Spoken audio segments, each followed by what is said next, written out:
বিসমিল্লাহির রহমানির রহিম। আজ আমি আপনাদের সামনে একটি আলোচনা নিয়ে হাজির হইলাম।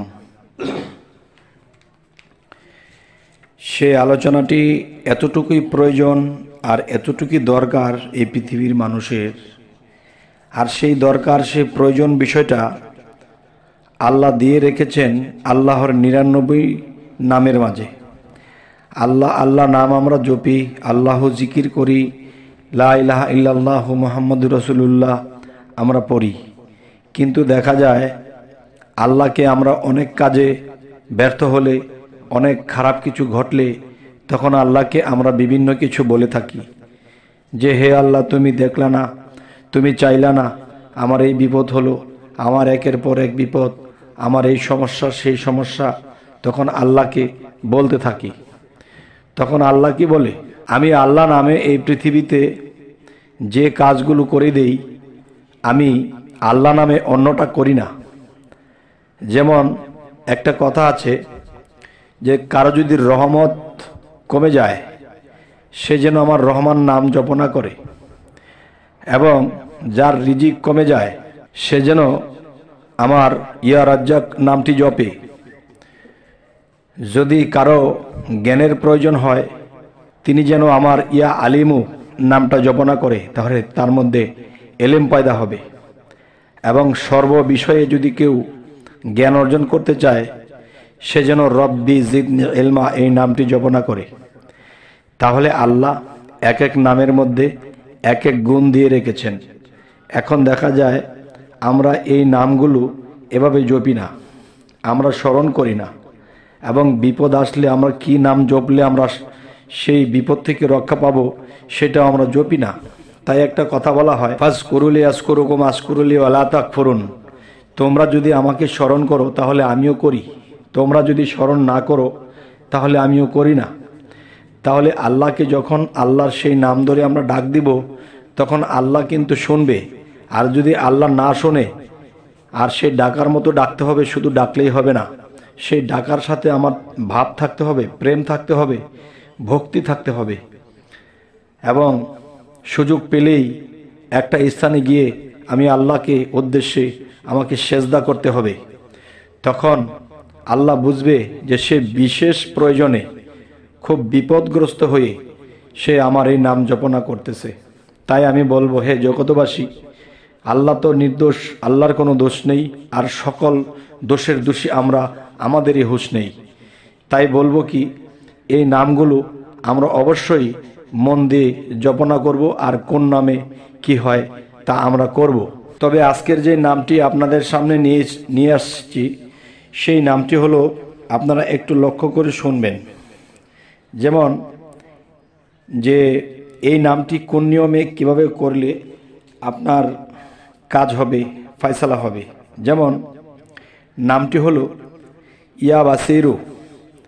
ইয়া বাসিরু এই নামটি জুমার নামাজের সুন্নতের পরে এবং ফরজের পূর্বে এই নাম 100 বার পড়িলে খোদার কাছে বিশেষ প্রিয় হওয়া যায়।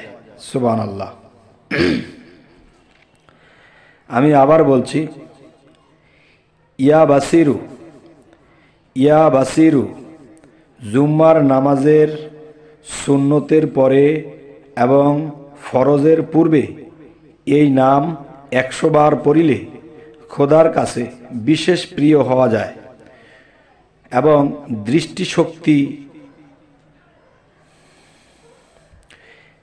দৃষ্টিশক্তির উন্নতি হবে, এবং দেখা যায় তীক্ষ্ণ হবে। যেমন মানুষে অল্প বয়সেই দেখা যায় অনেক সময় চোখের দৃষ্টি কমে যায়, বা বয়স ওরকম পর্যায়ে না পৌঁছাইতেই দেখা যায় চোখের দৃষ্টি কমে যাচ্ছে। তখন এই নামটি যদি এই নিয়মে পড়া হয়, তখন আল্লাহ এই নামের গুণে তার দৃষ্টিশক্তি দান করেন। আলহামদুলিল্লাহ। এই নামের আরও একটি বিষয় হলো সৎ কাজ করিবার সাহস এবং শক্তিশালী। এই নাম জপিবার আরও কিছু বিষয় আছে। সৎ কাজ করিবার সাহস হয় এবং শক্তি জন্মে। আর এমনই শক্তি জন্মে যেই শক্তিতে আপনি সত্যের দিকে অগ্রসর নিজে হবেন এবং অন্যকে সত্য করিয়ে দেবেন, এবং দেখা যায় কেউ সত্যের পথে নেই, আপনি তাকে সত্যের পথে আনতে পারবেন। তাই এখানে আরও একটি বিশেষ প্রয়োজন সেটি হলো মানুষের দৃষ্টিশক্তি তীক্ষ্ণ হবে। দৃষ্টিশক্তির প্রখরতা যখন বাড়বে তখন সেই মানুষটি আরও সুবিধা পাবে পৃথিবীতে চলাফেরার। আর সময় ছাড়া অসময়ে যদি চোখের দৃষ্টি চলে যায়, কমে যায়, তখন কিন্তু সমস্যা। মানুষের দেহের মধ্যে সর্বশ্রেষ্ঠ একটি চিন্তা করলে যে চোখ দুটো যদি না থাকে মানুষের জগৎটাই অন্ধকার।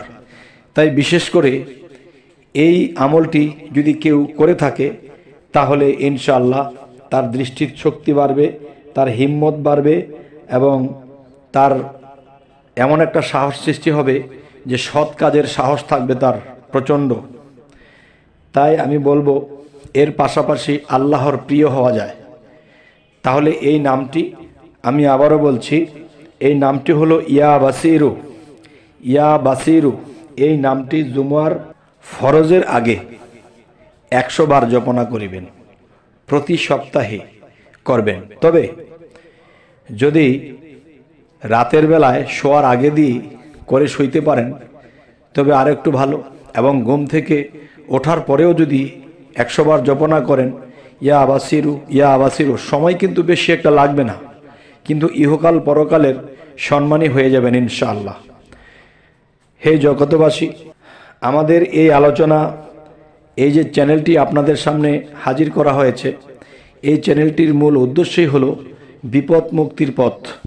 যে এই পৃথিবীতে কত মানুষ বিপদগ্রস্ত হয়ে আছে, কেউ অগ্রসর হতে পারছে না, একটা কিছু ধরে করতে পারছে না, এবং একটা কিছু ধরে করা অবস্থায় তার দুর্ঘটনা ঘটে গেছে, তার হাতের টাকা অন্যের হাতে চলে গেছে, সে যেটা করবে যেটা ধরবে সেটাই ছাই হয়ে যায়।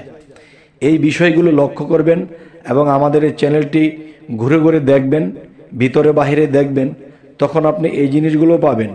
কেন আপনার উন্নতি হয় না, কেন আপনার জীবনের চলার পথে এগুলো হচ্ছে, কেউ কি আপনাকে কোনো ক্ষতিগ্রস্ত করে রাখলো কিনা, আপনাকে কেউ জাদুটোনা করে রাখলো কিনা, এই জিনিসগুলো যদি আপনার মধ্যে থেকে থাকে তাহলে আমরা জাদুটোনা মুক্ত হওয়ার জন্য আমরা এই চ্যানেলটি দিয়ে দিয়েছি।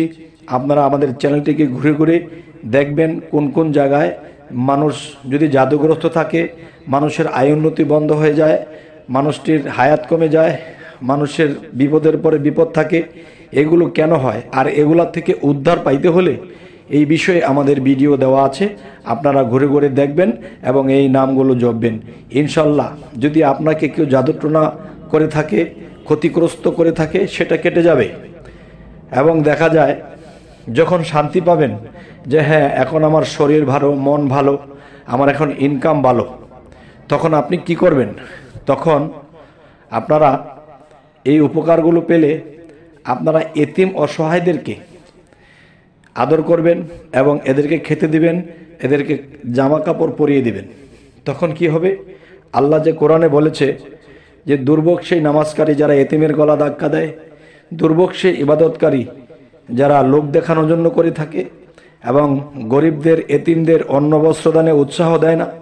তখন আপনারা যদি আল্লাহর এই নামের বলে এই সুযোগ সুবিধাগুলো পান, তখন আপনারা এতিম অসহায়দের জন্য করবেন। তবে ভবিষ্যতে আমার আশা আছে যে আমি এতিম অসহায়দের জন্য আমি এতিমখানা করব। যদি আল্লাহ কবুল করে তো ইনশাআল্লাহ হয়ে যাবে। তো সকলেই ভালো থাকবেন এবং আমার চ্যানেলটি অবশ্যই সাবস্ক্রাইব করে রাখুন, পরবর্তীতে যেন আপনাদের কাছে আমরা পৌঁছাতে পারি। সকলেই ভালো থাকবেন। আল্লাহ হাফিজ।